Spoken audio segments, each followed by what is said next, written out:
आपका सबसे पहला क्वेश्चन ये है आज का कि राष्ट्रपति रामनाथ कोविंद के किस सचिव को हाल ही में केंद्रीय सतर्कता आयुक्त नियुक्त किया गया है। आपके ऑप्शंस यहाँ पर दिए हुए हैं, आपको इसका सही जवाब देना है। इससे पहले मैं एक और चीज बता देता हूँ आप लोगों को। हाल ही में अभी राष्ट्रपति जी के सचिव को नियुक्त किया गया है, जो कि नाम है उनका कपिल देव त्रिपाठी। क्या नाम है? कपिल देव त्रिपाठी। आप इसको याद रखिएगा, बहुत इंपॉर्टेंट है। और इस क्वेश्चन को आप वीवीआई करके लगा सकते हैं, क्योंकि एग्जाम में आपसे पूछा जा सकता है, क्योंकि राष्ट्रपति जी से रिलेटेड है। और राष्ट्रपति के आपके सचिव और आपके सत्कर्ता आयुक्त, इन दोनों के बारे में बात की गई है, तो बहुत इंपॉर्टेंट है, याद रखिएगा। अभी हाल ही में इन दोनों को नियुक्त किया गया है। सचिव जो है वो आपको, जैसा कि मैंने आपको बताया, कपिल देव त्रिपाठी जी को नियुक्त किया गया है। और सत्कर्ता आयुक्त जो है ये आपको संजय कोठारी जी को नियुक्त किया गया है। आपको ये सारी चीजें क्लियर रखनी है अपने दिमाग के अंदर। आपको मैं पहले बता दूं कि ये जो संजय कोठारी जी थे, ये आपके पहले राष्ट्रपति रामनाथ कोविंद जी के सचिव हुआ करते थे, जो कि अभी कौन हो गए? तो कपिल देव त्रिपाठी जी, और इनको जो है आपको सत्कर्ता आयुक्त नियुक्त कर दिया गया है। अब देखिए, ये है आपके संजय कोठारी जी। कौन है? तो संजय कोठारी जी ये रहे। अब मैं इनके बारे में कुछ इंपॉर्टेंट चीजें जो एग्जाम के लिए इंपॉर्टेंट है, ठीक है, और आपके नॉलेज के लिए भी आपको मैं बता देता हूँ। तो ये आखिरकार हैं कौन? तो देखो, ये जो है, मैंने जैसा कि आपको बोला कि राष्ट्रपति जी के सचिव थे पहले, जिनको अभी सत्कर्ता आयुक्त के रूप में नियुक्त किया गया है, ठीक है, जिसको सीवीसी भी बोलते हैं हम लोग, ठीक है। अब देखो, यहाँ पर ये बात है कि इनका जो आपका कार्यकाल है पूरा होने के बाद जून 2019 से खाली पड़ा था। और संजय कोठारी हरियाणा कैडर के साल 1978 बैच के आईएएस अधिकारी हैं। और वे क्रमिक वो प्रशिक्षण विभाग के सचिव पद से जून 2016 से सेवानिवृत्त हुए थे। और इन्होंने पहले इसके बाद जो है आपको नवंबर 2016 में लोक उद्यम चयन बोर्ड के अध्यक्ष के रूप में भी नियुक्त किए गए थे। तो इतनी सारी चीज़ है इंपॉर्टेंट, ठीक है। तो आप याद रख सकते हो कि ये एक आईएएस ऑफिसर थे, जो कि आपके हरियाणा कैडर के थे। इससे ज़्यादा आपको इसमें कुछ चीज़ें याद करने की जरूरत नहीं है। क्लियर? चलिए, हम लोग अगले प्रश्न की ओर बढ़ते हैं। हमारा अगला प्रश्न ये है कि विश्व बौद्धिक संपदा दिवस निम्न में से किस दिन मनाया जाता है? आपके ऑप्शंस यहाँ पर दिए हुए हैं और आपको इसका बिल्कुल सही आंसर बताना। बहुत इंपॉर्टेंट क्वेश्चन है दोस्तों, आपके एग्जाम के लिए। आपको एग्जाम में बार बार जो है आपको ये क्वेश्चन देखने को मिलेगा। तो इसका सही आंसर दोस्तों आप सभी को पता भी होना चाहिए कि 26 अप्रैल है। 26 अप्रैल को हर एक वर्ष विश्व बौद्धिक संपदा दिवस के रूप में ऑब्जर्व किया जाता है, ठीक है। देखिए, यहाँ मैंने टिक भी कर दिया है। अब इससे जुड़ी कुछ इंपॉर्टेंट चीजें मैं बता देता हूँ। देखिए, विश्व बौद्धिक संपदा संगठन जो है इस बौद्धिक संपदा दिवस को ऑब्जर्व करती है, यानी कि हर एक वर्ष मनाती है। और विश्व बौद्धिक संपदा दिवस नवाचार और रचनात्मकता को बढ़ावा देने के लिए बौद्धिक संपदा अधिकारों, यानी कि पेटेंट, ट्रेडमार्क, औद्योगिक डिजाइन, कॉपीराइट की भूमिका के बारे में जागरूकता फैलाने के लिए हर एक साल को जो है इसको ऑब्जर्व किया जाता है। बौद्धिक संपदा संरक्षण हेतु अंतर्राष्ट्रीय मानदंडों व मानकों का विकास एवं अनुप्रयोग इस संगठन की गतिविधियों का मूल्य अंग है। इतनी ज्यादा चीजें आपको याद नहीं रखनी है, सिंपल सा चीज है इसमें याद ये रखना है। एक आपका 26 अप्रैल, ठीक है, और दूसरा आपका कौन ऑब्जर्व करता है? तो विश्व बौद्धिक संपदा संगठन इसको ऑब्जर्व करता है। इससे ज्यादा आपको इसमें चीजें कुछ याद नहीं रखनी है। अब दोस्तों, ये था आपका एक डे वाला क्वेश्चन। क्या था? एक डे वाला क्वेश्चन। अब ये डे वाला क्वेश्चन है, तो हम लोग अप्रैल के अंदर में जितने भी इंपॉर्टेंट डेज है वो मैं आपको रिवाइज कराता हूँ। आपको मेरे पीछे पीछे रिवाइज करते जाना है। सबसे पहला आता है 1 अप्रैल। 1 अप्रैल को हम लोग उत्कल दिवस या फिर हम लोग उड़ीसा डे के रूप में जो है इसको ऑब्जर्व करते हैं, या फिर फुल डे के रूप में भी इसको, इस दिन को ऑब्जर्व किया जाता है। 4 अप्रैल को आप सभी को पता है इंटरनेशनल माइन अवेयरनेस के रूप में हम लोग इसको ऑब्जर्व करते हैं। 5 अप्रैल आप सभी को पता है कि नेशनल मरीन डे के रूप में हम लोग 5 अप्रैल को ऑब्जर्व करते हैं। फिर आता है 7 अप्रैल। 7 अप्रैल को हम लोग वर्ल्ड हेल्थ डे के रूप में ऑब्जर्व करते हैं। फिर आता है 10 अप्रैल, ठीक है। 10 अप्रैल को हम लोग होम्योपैथी डे के रूप में ऑब्जर्व करते हैं। यहाँ फिर आता है 11 अप्रैल। 11 अप्रैल को हम लोग मदरहुड डे के रूप में ऑब्जर्व करते हैं। फिर आता है 13 अप्रैल। 13 अप्रैल को जालियांवाला बाग डे के रूप में हम लोग ऑब्जर्व करते हैं। फिर आता है 17 अप्रैल। 17 अप्रैल आप सभी को पता होना चाहिए, वर्ल्ड हेमोफीलिया डे के रूप में हम लोग ऑब्जर्व करते हैं। फिर आता है आपका 18 अप्रैल। 18 अप्रैल को हम लोग वर्ल्ड हेरिटेज डे के रूप में ऑब्जर्व करते हैं। फिर आता है आपका 21 अप्रैल, जो कि बहुत फेमस है इंडिया के अंदर में, सिविल सर्विस डे के रूप में इस दिन ऑब्जर्व किया जाता है। फिर आता है 22 अप्रैल, जैसा कि अभी हाल ही में मनाया गया था, क्या? तो वर्ल्ड अर्थ डे, ठीक है। कब? तो 22 अप्रैल को याद रखिएगा। फिर आता है 24 अप्रैल। 24 अप्रैल को याद रखिएगा कि आपका पंचायत डे के रूप में ऑब्जर्व किया जाता है, ठीक है। फिर आता है आपका 25 अप्रैल, कितना 25 अप्रैल, और 25 अप्रैल को हमने आपको बताया था कि वर्ल्ड मलेरिया डे के रूप में ऑब्जर्व किया जाता है। क्या? तो वर्ल्ड मलेरिया डे के रूप में किसको 25 अप्रैल को ऑब्जर्व किया जाता है, आपको याद रखना। और 26 अप्रैल आपको याद रखना है विश्व बौद्धिक संपदा दिवस के रूप में ऑब्जर्व किया जाता है। इतने सारे जो डेज हैं आपको मैंने बताया जो कि अप्रैल के अंदर में इंपॉर्टेंट है, वो सारा आपको याद रखना है जितना भी मैंने आपको बताया है।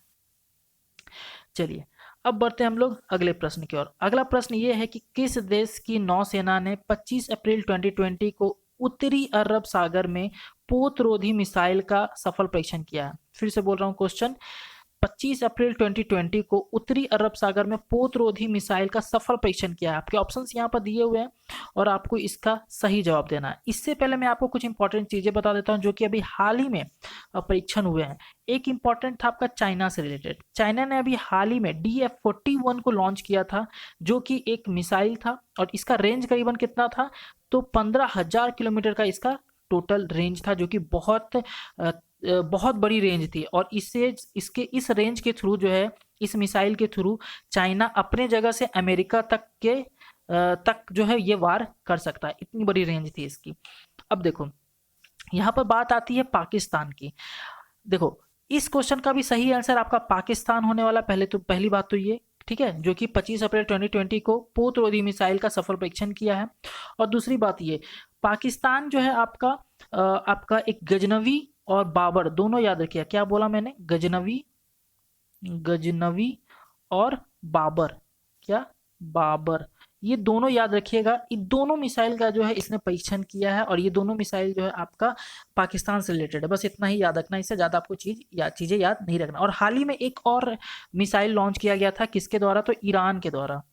याद रखिएगा, ईरान ने अभी हाल ही में नूर, कौन सा? नूर मिसाइल का लॉन्चिंग किया है। किसने? तो ईरान ने, जो कि एक सबसे पहला ईरान का कौन सा मिसाइल था? सबसे पहला ईरान का सैनिक मिसाइल था। कौन सा मिसाइल था? सैनिक मिसाइल था। तो आप इसको याद रखिएगा, ठीक है, जितना चीजें मैंने अभी आपको बताई। जैसा कि अभी मैंने बताया आपको, पाकिस्तान जो है इसका बिल्कुल सही आंसर होने वाला है, ठीक है। यहाँ पर मैंने कुछ चीज़ें लिख दी हैं, आप अगर चाहते हो तो इसको आप पढ़ सकते हो। इसी से रिलेटेड जो है ये है दिया हुआ है। और यहाँ पर ये खास कर मैंने यहाँ पर लिखा है कि अभी पूरा दुनिया कोरोना वायरस के जंग से लड़ रहा है और अभी जो है अभी आपको देखा जा रहा है कि ये पाकिस्तान जो है मिसाइल लॉन्च कर रहा है, सफल परीक्षण कर रहा है, ठीक है। और जैसा कि आप सभी को पता है कि चीन के वुहान शहर से ये फैला था और अभी पूरी दुनिया जो है इसके चपेट में है। और सबसे ज़्यादा लॉस अमेरिका को हुआ है, करीबन 45,000 जो है प्लस आपका यहाँ पर आदमी मर चुके हैं, जो कि एक बहुत बड़ी नंबर है पेशेंट्स की, एक तरह से कह सकते हो कि इंसानों की जो कि मौत हुई है। और इससे पाकिस्तान भी अछूता नहीं है, पाकिस्तान के अंदर में भी ऑलरेडी बहुत सारे केसेस आ चुके हैं, बहुत सारी मौतें भी हो चुकी हैं, लेकिन फिर भी ये अभी परीक्षण कर रहा है। चलिए, अच्छी बात है। अगला क्वेश्चन हमारा है कि हाल ही में किस संस्था द्वारा जारी अप्रैल कमोडिटी मार्केट आउटपुट के अनुसार, फिर से बोल रहा हूँ, अप्रैल कमोडिटी मार्केट्स आउटलुक है, आउटलुक के अनुसार कोविड-19 के कारण वर्ष 2020 में लगभग सभी कमोडिटीज के मूल्य में कमी आने की अंदाजा या फिर अनुमान लगाया जा रहा है। आपके ऑप्शंस यहाँ पर दिए हुए हैं, आपको इसका सही आंसर बताना है। उससे पहले मैं आपको एक चीज़ यहाँ पर समझाना चाहता हूँ। यहाँ पर एक चीज़ समझाने लायक जो है वो है आपका कमोडिटी। कमोडिटी क्या होता है? तो देखो, कमोडिटी कुछ नहीं होता है, आपको ज़्यादा इसमें दिमाग नहीं लगाना है। कमोडिटी बस एक ऐसा, आप समझ सकते हो, वस्तु होता है जो कि जो किसी के काम आती हो, ठीक है, उसके ट्रेडिंग को ही हम लोग कमोडिटी कहते हैं। बस सिंपल सी बात है कि ऐसा कोई भी वस्तु जो किसी के काम आती है, उसकी ट्रेडिंग अगर हम लोग करते हैं तो उसको हम लोग कमोडिटी कहते हैं, ठीक है। अब देखो, एक चीज ध्यान रखना कि कमोडिटी के अंदर में, कमोडिटी मार्केटिंग जो इसके अंदर में जनरली जो है आपको अधिकतर जो है आपको क्रूड ऑयल जो उसको बोलते हैं, कच्चा तेल, इसका जो है आपका ट्रेडिंग किया जाता है, ठीक है। ये बात आपको क्लियर है। और इसका सही आंसर जो है आपका, अब ध्यान रखिएगा, कि वर्ल्ड बैंक है। वर्ल्ड बैंक के अनुसार जो है इस बार जो आपका कोविड-19 की वजह से 2020 के अंदर में कमोडिटीज के अंदर में मूल्य घटने या फिर उसके रेट को डिक्रीज होने की जो है अनुमान लगाई जा रही है। अब यहाँ पर बात हुआ है वर्ल्ड बैंक का। क्या? वर्ल्ड बैंक का। तो वर्ल्ड बैंक के बारे में आपको सभी को पता होना चाहिए। वर्ल्ड बैंक के बारे में आपको क्या पता होना चाहिए? तो वर्ल्ड बैंक के बारे में आपको ये पता होना चाहिए कि इसका एस्टेब्लिशमेंट कब हुआ। तो 1945 के अंदर में इसका एस्टेब्लिशमेंट हुआ।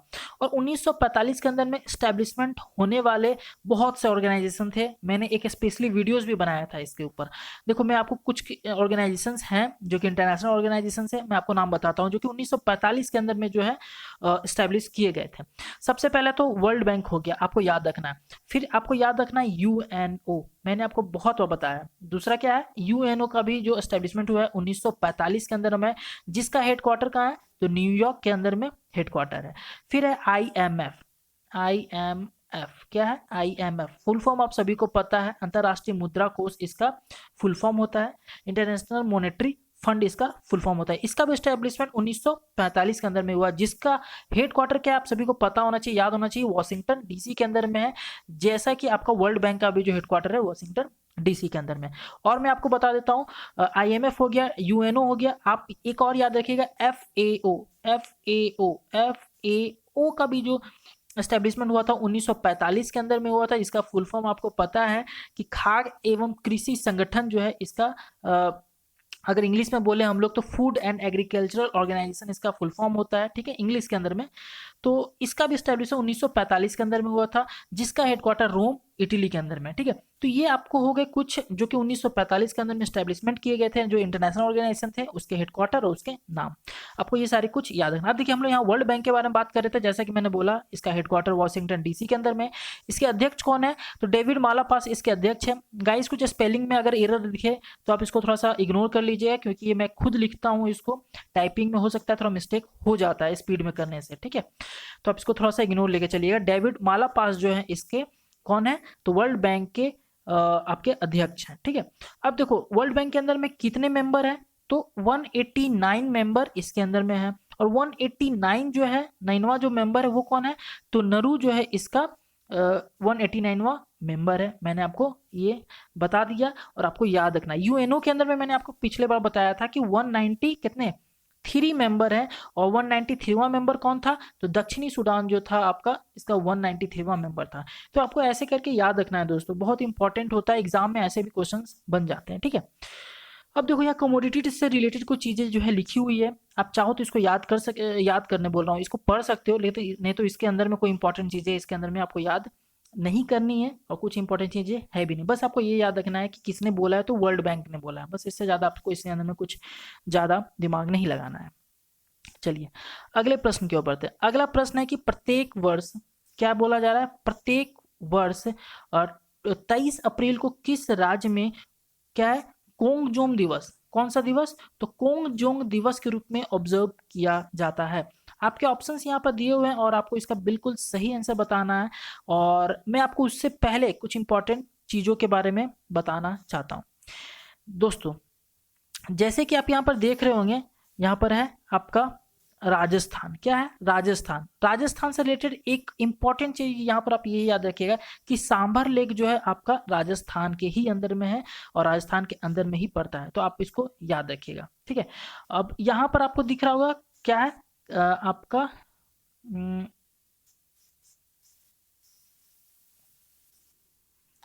सॉरी दोस्तों, यहाँ पर आपको दिख रहा होगा कर्नाटक, क्या दिख रहा है, कर्नाटक। कर्नाटक से रिलेटेड एक चीज आपको याद रखना है कि यहाँ पर आपका सबसे बड़ा जलप्रपात है, सबसे बड़ा भारत का जलप्रपात है, जो कि कहाँ है, तो गरसोप्पा में है। कहाँ, तो गरसोप्पा, याद रखिएगा, बहुत इंपॉर्टेंट है, ठीक है। गरसोप्पा जलप्रपात जो कि भारत का सबसे बड़ा जलप्रपात है, जो कि कहाँ है, कर्नाटक के अंदर में है, ठीक है। और आपको याद ये भी रखना है कि बेंगलोर जो है भारत का इलेक्ट्रॉनिक सिटी कहा जाता है, ये भी आपको याद रखना है, जो कि ये भी बहुत ज़्यादा इंपॉर्टेंट है। और आपको एक और इंपॉर्टेंट बात याद रखना है, जो कि सबसे बड़ा विशाल गुंबज जो है, सबसे बड़ा विशाल गुंबज, ठीक है, गुंबज याद रखिए कहाँ पर है, बीजापुर के अंदर में है, जो कि आपका कर्नाटक में ही पड़ता है, बीजापुर। तो ये सारी चीजें जो थी आपको याद रखनी थी, जो कि बहुत ज्यादा इंपॉर्टेंट होती है हमारे एग्जाम के लिए, ठीक है, जो कि स्टैटिक पार्ट होता है, लेकिन आपसे एग्जाम में पूछा जाता है, ठीक है। चलिए अब हम लोग इसका आंसर बताते हैं। इसका सही आंसर जो है, जो कि आपका खोंगजोम दिवस जो है आपका, याद रखिएगा, जो कि आपको मनाया जाता है हर एक वर्ष 23 अप्रैल को। कहाँ? तो मणिपुर के अंदर में। अब आपको ये क्यों मनाया जाता है ये बहुत इंपॉर्टेंट है, बहुत इंटरेस्टिंग है, आपको ये समझना होगा। उससे पहले मैं एक और छोटा सा चीज़ बता देता हूँ। देखिए, आपको याद रखना है कि सबसे पहला हाल ही में जो है आपको एक बहुत इंपॉर्टेंट एग्जाम के लिए आपके प्रश्न आए हैं। वो एक क्वेश्चन ये है कि सबसे पहला आपका जो है मणिपुर के अंदर में एक मिनिस्टर है जिनका नाम है आपका श्याम कुमार। क्या नाम है? श्याम कुमार सिंह। क्या नाम है? श्याम कुमार सिंह। इसको हाल ही में सुप्रीम कोर्ट ने इनको रिमूव कर दिया है। क्या कर दिया है? रिमूव कर दिया है। कहाँ से? तो स्टेट कैबिनेट से। फिर से बोल रहा हूँ मैं, बहुत ज़्यादा इंपॉर्टेंट है, VVI करके इसको आप लगा लीजिएगा, आपके एग्जाम के लिए बहुत इंपॉर्टेंट है। इंपॉर्टेंट इसलिए क्योंकि पहली बार ऐसा हुआ है कि जब सुप्रीम कोर्ट ने शिवम कुमार, जो कि मणिपुर के मिनिस्टर थे, इनको स्टेट कैबिनेट से रिमूव कर दिया गया है। ठीक है, चलिए अब मैं आपको इसको बताता हूँ कि क्यों खोंगजोम दिवस मनाते हैं 23 अप्रैल को। बहुत इंपॉर्टेंट है। देखो, इस दिवस का आयोजन वर्ष 1891 के एंग्लो मणिपुर युद्ध के लड़ने वाले योद्धाओं को श्रद्धांजलि देने के लिए या श्रद्धांजलि के उद्देश्य से जो है इस दिन 23 अप्रैल को हर एक वर्ष जो है ऑब्जर्व किया जाता है।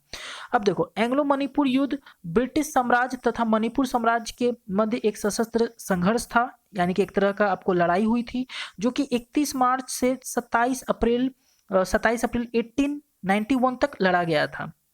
ठीक है, एंग्लो मणिपुर युद्ध में ब्रिटिश साम्राज्य की जीत हुई थी और इस ऐतिहासिक युद्ध में शुरुआत मणिपुर के राजकुमारों के मध्य ईर्ष्या, वो अलग बातें हैं। इंपॉर्टेंट बात यहाँ पर यह है कि एंग्लो मणिपुर युद्ध के अंदर में ब्रिटिश जीत गया था और मणिपुर के अंदर से जो लड़ा जा रहा था आपका, वो हार गए थे। ठीक है, तो आपको यहाँ पर इंपॉर्टेंट बस इतना है और इससे ज़्यादा चीज़ें आपको याद नहीं रखनी है। तो आप याद रखिएगा कि अगर आपसे पूछ लिया जाए कि आपका खोंगजोम दिवस जो है क्यों मनाते हैं, तो आप हमेशा याद रखिए क्यों मनाते हैं। तो एंग्लो और मणिपुर युद्ध हुआ था जिसके अंदर में बहुत सारे लोगों की जान गई थी, तो उसके श्रद्धांजलि के लिए ये मनाया जाता है हर एक वर्ष। ठीक है, चलिए अगले क्वेश्चन के बढ़ते हैं। अगला क्वेश्चन ये है कि बिहार, त्रिपुरा और किस राज्य के पूर्व राज्यपाल देवानंद कुमार, क्या नाम है? बहुत इंपॉर्टेंट है, राज्यपाल देवानंद कुमार 77 वर्ष की आयु में इनका निधन हो गया। अब देखो यहाँ पर इंपॉर्टेंट बात क्या है, यहाँ पर इंपॉर्टेंट बात ये है कि यहाँ पर किस किस के राज्यपाल रह चुके थे। तो ये बिहार, त्रिपुरा और आपको किस राज्य के ये रहे थे वही आपसे पूछा जा रहा है। तो इसका बिल्कुल सही आंसर आपका एक ही हो सकता है, याद रखिएगा, पश्चिम बंगाल, वेस्ट बंगाल। ठीक है, अब देखो यहाँ पर वेस्ट बंगाल तो आंसर है, ठीक है मानते हैं। इससे कुछ इंपॉर्टेंट स्टैटिक पार्ट्स भी है जो मैं आपको बताना चाहता हूँ। देखो, पश्चिम बंगाल के अंदर में एक बहुत इंपॉर्टेंट आपकी नदी है जो कि बोला जाता है दामोदर नदी, जो कि आपको पश्चिम बंगाल का शोक के रूप में जाना जाता है। अगर आपको बोल दे कि बिहार का शोक किसको कहते हैं, तो कोसी को बिहार का शोक कहते हैं। तो आपको ये चीज़ें याद रखनी है। ठीक है, अब देखो हम लोग आगे बढ़ते हैं। ये रहे आपके बिहार, त्रिपुरा और पश्चिम बंगाल के गवर्नर रह चुके 77 साल की आयु में इनका निधन हो गया, जिनका नाम था, क्या नाम था? देवानंद कुमार। क्या नाम था? देवानंद कुमार। इंपॉर्टेंट है, एग्जाम में पूछा जा सकता है, याद रखिएगा, बहुत इंपॉर्टेंट है। अब देखो, अब अगर आप चाहते हो कि इनका जो उनका कार्यकाल रहा था, कहाँ पर किस स्टेट के अंदर में कितना रहा था, वो अगर जानना तो इसमें आप देख सकते हो, यहाँ मैंने लिख दिया है। 29 जून 2009 से 21 मार्च 2013 तक बिहार के राज्यपाल के रूप में इन्होंने काम किया था। फिर 25 मार्च 2013 से 29 जून 2014 तक ये त्रिपुरा के राज्यपाल भी रहे और उन्होंने दिसंबर 2009 से जनवरी 2010 तक बंगाल के राज्यपाल का अतिरिक्त भार यानी कि एक्सटर्नल चार्ज जो है लिया था और पद मतलब कि संभाला था। और कुंवर 1955 में छात्र नेता के तौर पर ये कांग्रेस में शामिल हुए थे और उन्होंने आसाम सरकार के कैबिनेट मंत्री की भी जिम्मेदारी निभाई है। तो इतने सारी चीज़ें जो है आप चाहो तो अगर याद रख सकते हो, नहीं तो मेरे हिसाब से तो इतनी ज़रूरत नहीं है। बस आपको इनका नाम याद रखना है, ये जगह अधिक से अधिक याद रख सकते हो ये रखना, और ज़्यादा से ज़्यादा आप ये याद रखिएगा कि किस किस राज्य के अंदर में ये राज्यपाल के रूप में काम किए थे। बस इससे ज़्यादा आपको इसके अंदर में कुछ चीज़ें याद नहीं रखनी है। जैसा मैंने बोला था, बिहार, त्रिपुरा और पश्चिम बंगाल, इससे ज़्यादा आपको कुछ नहीं याद रखना। ठीक है, अगला प्रश्न ये है यहाँ पर आपका कि किस राज्य सरकार ने खांसी, जुकाम और बुखार के लिए ओवर द काउंटर, बहुत इंपॉर्टेंट है ये, ओवर द काउंटर, ठीक है, जिसको अगर इंग्लिश में बोले इसका शॉर्ट फॉर्म तो OTC रखा गया है। OTC दवाएं खरीदने वाले लोगों पर नजर रखने के लिए मोबाइल ऐप की लॉन्चिंग की गई है। और ऐसा क्यों किया गया है, तो कोविड-19 बीमारी जो है आपका फैल रही है, तो उसके मद्देनजर रखते हुए किया गया, और इसके बारे में बताऊंगा। और उस मोबाइल ऐप का नाम क्या है, तो कोविड फर्मा। क्या नाम है, कोविड फर्मा मोबाइल ऐप का नाम है, ठीक है। और आप याद रखिएगा कि वो राज्य कौन सा है, तो वो राज्य है आपका आंध्र प्रदेश। आंध्र प्रदेश के अंदर में ऐसा स्टार्ट किया गया है, ऐसे एप्लीकेशन का नाम, ठीक है, जो कि आपका ओवर द काउंटर दवाई खरीदने वाले लोगों के लिए जो है एक मोबाइल ऐप लॉन्च किया गया जिसका नाम है कोविड फर्मा। अब देखो यहाँ पर है आंध्र प्रदेश। आंध्र प्रदेश जैसे ही दिमाग में आता है, पढ़ते हैं हम लोग कहीं पर भी, तो हम लोग का हमेशा 3 रिवर जो है बहुत दिमाग में आ जाता है फटाक से। पहला है आपका गोदावरी। क्या नाम है, गोदावरी, कृष्णा और कावेरी। गोदावरी, कृष्णा और कावेरी, ये 3 रिवर जो हम लोग के दिमाग में तुरंत आ जाता है, ठीक है। अब देखो इन तीनों रिवर के बारे में आपको ये जानना है कि तीनों का उद्गम कहाँ से होता है, ठीक है। अब देखो यहाँ पर कृष्णा नदी है। कृष्णा नदी का आप हमेशा याद रखिए कि इसका उद्गम जो है महाबलेश्वर की प्लेट्यूज से होता है, बहुत इंपॉर्टेंट है, याद रखिएगा। अब देखो यहाँ पर कावेरी, कावेरी का भी याद रखिए, तला कावेरी जो है वहां से इसका जो है ओरिजिन होता है, ठीक है। देखो यहाँ पर मैंने लिख भी दिया, तला का वेस्टर्न घाट से जो है आपका इसका ओरिजिन होता है, और इसका मैंने इमेज भी यहाँ पर लगा दिया। देखो यहाँ पर आपको दिख रहा होगा, जूम कर दिया मैंने, ये वेस्टर्न घाट है, यहाँ से आपका ओरिजिन होता है कावेरी का, और यहाँ से आपका कर्नाटक होते हुए तमिलनाडु होते हुए जो है ये बे ऑफ बंगाल के अंदर में जाके गिर जाता है। अब यहाँ पर बात यहाँ पर ये आती है कि कावेरी का एक बहुत इंपॉर्टेंट क्वेश्चन ये पूछा जाता है कि इसका डिस्प्यूट किसके किसके साथ है, कौन कौन से स्टेट के साथ इसका डिस्प्यूट चल रहा है। ऑब्वियस सा बात है ये कर्नाटक और तमिलनाडु से होते हुए गुजरती है, तो ऑब्वियस सा बात है ये किसके किसके साथ डिस्प्यूट होगा इसका, तो कर्नाटक और तमिलनाडु के साथ इसका डिस्प्यूट है। ये एग्जाम में पूछे जाते हैं तो आपको कंफ्यूज नहीं होता है, ठीक है। कहाँ से ओरिजिन होता है फिर से मैं बता देता हूँ, तला कावेरी से ओरिजिन होता है, जो कि आपका वेस्टर्न घाट के अंदर में है, ठीक है। वेस्टर्न घाट कर्नाटक के अंदर में, ये कर्नाटक है ना आपका, इसका वेस्टर्न घाट वेस्ट इधर है आपका, तो ये वेस्टर्न घाट कर्नाटक से इसका ओरिजिन होता है, ठीक है। इसके अंदर में डिस्प्यूट है। एक और मैंने जैसा कि बोला आपको गोदावरी, गोदावरी का याद रखिए ब्रह्मागिरी माउंटेन है जो यहाँ से जो है इसकी उत्पत्ति या फिर उत्पन्न होता है, याद रखिएगा, उद्गम होता है, ओरिजिन होता है। इतनी सारी चीजें जो है आपको यहाँ पर याद रखनी है, ठीक है, आंध्र प्रदेश से रिलेटेड। अब देखिए यहाँ पर मैंने आपको बात किया जिस तरह से कोविड फर्मा के बारे में, एप्लीकेशन ये किस लिए किया गया स्टार्ट, तो मैंने जैसे कि आपको बताया कि आंध्र प्रदेश के चिकित्सा और स्वास्थ्य विभाग ने अभी हाल ही में कोविड फर्मा नाम की मोबाइल ऐप को लॉन्च किया है, और इसकी मदद से राज्य में दवाओं की दुकान पर खांसी, सर्दी, जुकाम, बुखार खरीदने वाले जो व्यक्ति रहेंगे उस पर नजर रखा जाएगा। क्या जाएगा कि जहां पर ये खरीदने जाएंगे, जिस दुकान से ये खरीदने जाएंगे, दुकानदार क्या करेगा कि उनका मोबाइल नंबर, उनका एड्रेस वगैरह ले लेगा, और ये क्या करेगा, गवर्नमेंट को जो है वो सारी डेटा सेंड कर देगा। होगा क्या कि थोड़ा सा अगर मान लीजिए कि आशंका होगा कि ऐसे इंसान जिसके पे ये लक्षण है, जिसमें बुखार, सर्दी, खांसी है, तो हो सकता है कि कोविड-19 के वो पेशेंट हो, तो इस चीज पे ध्यान रखने के लिए ये सारी जो है कदम उठाए गए हैं, और कोविड फर्मा नाम की एप्लीकेशन आंध्र प्रदेश के अंदर में लॉन्च की गई है। याद रखिएगा, बहुत ज्यादा इंपॉर्टेंट है, ठीक है, सॉरी, ठीक है। अब देखिए अगला प्रश्न है हमारा, अरे सॉरी दोस्तों ये खत्म हो गया हमारा, ठीक है। तो इतने थे आपको प्रश्न, जो कि मैंने इसके अंदर में प्रीवियस क्वेश्चन जो था मैं वो नहीं लगा पाया, मुझे वो भी लगाता हूँ जो कि मैं हर एक बार तो नहीं लगा पाया, ठीक है, तो उसके लिए माफ कीजिएगा। और आपको मैं दोस्तों बता दूं, अगर आपको वीडियो पसंद आई हो तो वीडियो को लाइक और शेयर जरूर कीजिएगा। अगर आपको ये PDF चाहिए इस क्लास का, तो डिस्क्रिप्शन में आपको लिंक प्रोवाइड कर दिया गया है, वहां से आप डाउनलोड कर सकते हो आज की क्लास के PDF को, ठीक है। Thank you so much watching this video. Video को लाइक और शेयर अपने दोस्तों के साथ जरूर कीजिएगा। थैंक यू सो मच, जय हिंद।